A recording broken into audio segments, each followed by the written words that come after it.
Today, I'm going to show you how to take a photo like this and make it look like this.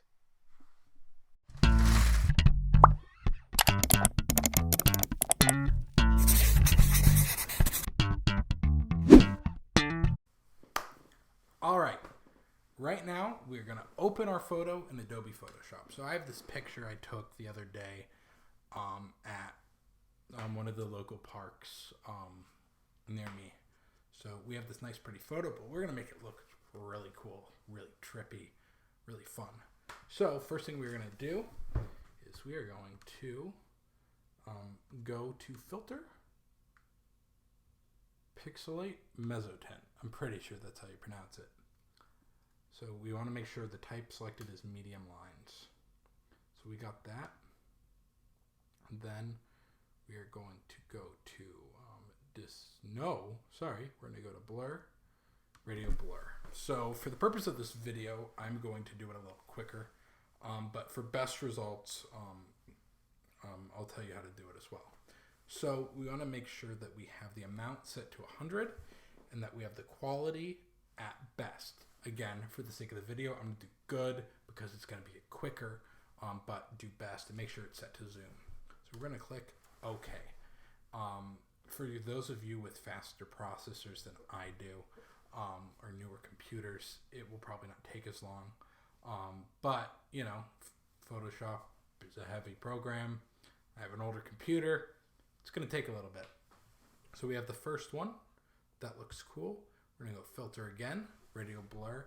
You can do it as many times as you want. I usually do 3. And that is what I recommend for you to do, especially if you're following along.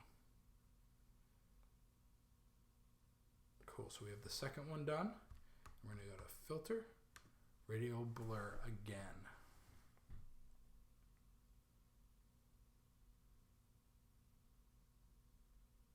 And I love this process because it can really make anything like kind of trippy and cool. And I like that. Yeah. So we have that, and that is a whole lot of fun. We're going to go now. We're going to duplicate it, Command J. And we are going to go to, we're going to click on the background layer.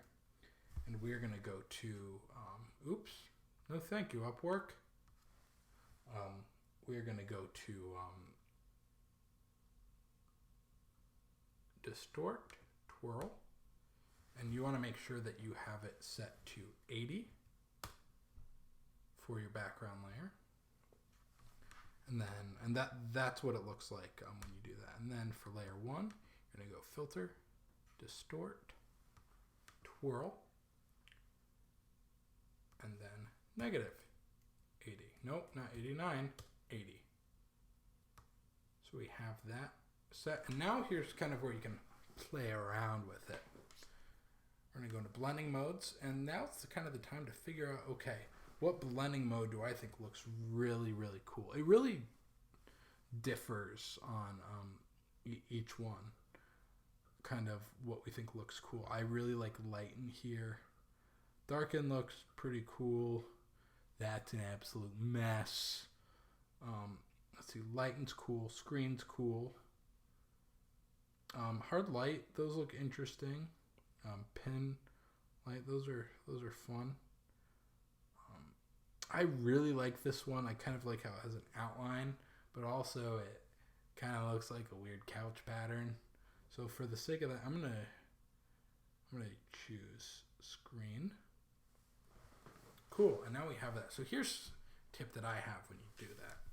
So now I'm gonna suggest that we convert this to a smart object.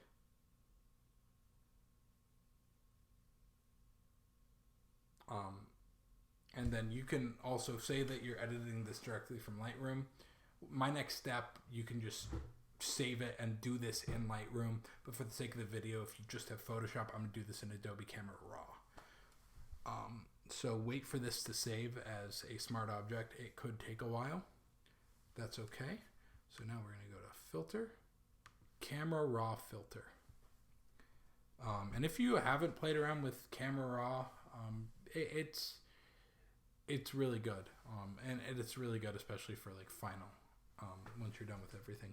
So I'm going to suggest that you do, to give it kind of more of a texture, bump that clarity up, bump that texture up. And then you can play around with some of the stuff like exposure. I usually like giving it just a little bit more of like a yellow-white balance, a little bit of a pink-white tint. You can kind of play around with that, see what you like. You know, it's different, so you're going to have a lot of different things that you can do with it.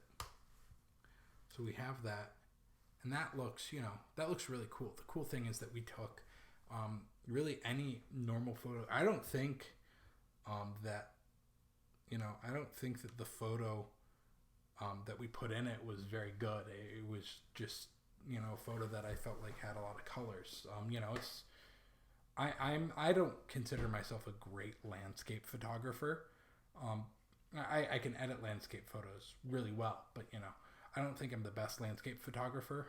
Part of it's just based on the lenses that I have. But you know, I think this is cool because you can really take any photo and make it look awesome. Thanks so much for watching the video. Please like, subscribe, send it to your grandmother, specifically your grandmother, and let me know what you think. It's my first video. It probably was the greatest video of all time.